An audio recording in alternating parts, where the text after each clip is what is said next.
संभल जिले के असमौली क्षेत्र स्थित राया बुजुर्ग गांव में तालाब की जमीन पर बनी मस्जिद को लेकर चल रहे विवाद पर शनिवार को इलाहाबाद हाईकोर्ट ने अहम फैसला सुनाया। हाईकोर्ट ने मस्जिद के मुतवल्ली की याचिका को खारिज करते हुए मामले में हस्तक्षेप करने से इनकार कर दिया।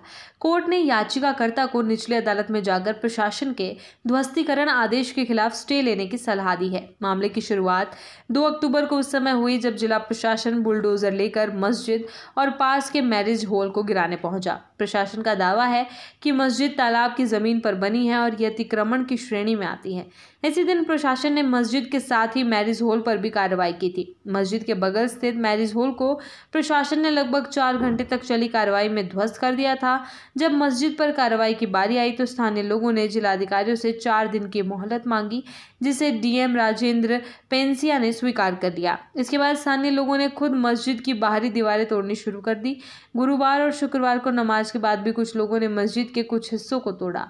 इसी बीच शुक्रवार को मस्जिद के मुतवल्ली मिंजार हुसैन ने इलाहाबाद हाईकोर्ट की अर्जेंट बेंच में याचिका दाखिल कर कार्रवाई पर रोक की मांग की। याचिका में कहा गया कि मस्जिद का कुछ हिस्सा ही सरकारी जमीन पर है और ये कार्रवाई धार्मिक भावनाओं को ठेस पहुंचा सकती है। साथ ही याचिकाकर्ता ने यह भी तर्क दिया कि 2 अक्टूबर को गांधी जयंती और दशहरे के दिन ये कार्रवाई की गई, जो सरकारी अवकाश का दिन था। ऐसे में ना तो पूरी प्रक्रिया पारदर्शी रही और ना ही पर्याप्त कानूनी विकल्पों का इंतजार किया गया। याचिका पर शुक्रवार को लगभग 1.25 घंटे तक सुनवाई हुई। मुस्लिम पक्ष के वकील अरविंद कुमार त्रिपाठी ने कोर्ट में दलील दी कि जिस आदेश के तहत मस्जिद को गिराने की कार्रवाई हो रही है वो आदेश ही उन्हें नहीं दिया गया था। कोर्ट के हस्तक्षेप के बाद ही उन्हें संबंधित आदेश की कॉपी उपलब्ध करवाई गई। वकील ने सुप्रीम कोर्ट के उस फैसले का हवाला भी दिया जिसमें कहा गया था कि ध्वस्तीकरण अंतिम विकल्प होना चाहिए, ना कि पहली कार्रवाई।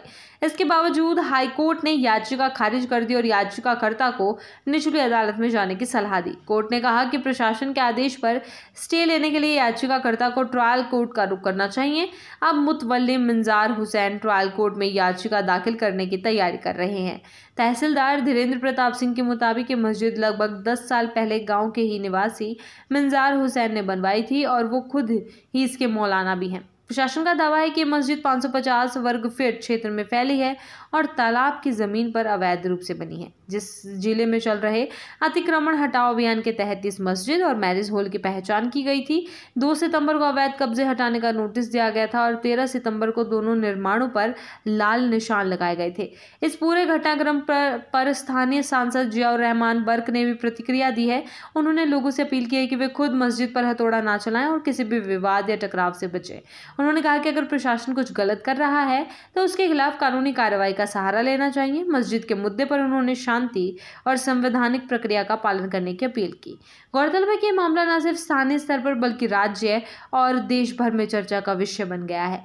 मस्जिद जैसे धार्मिक स्थल को लेकर उठे विवाद पर जिस तरह से प्रशासन ने कार्रवाई की और फिर मुस्लिम पक्ष द्वारा न्यायिक राहत की मांग की गई, उससे संवेदनशीलता और कानूनी प्रक्रिया दोनों पर सवाल उठे हैं।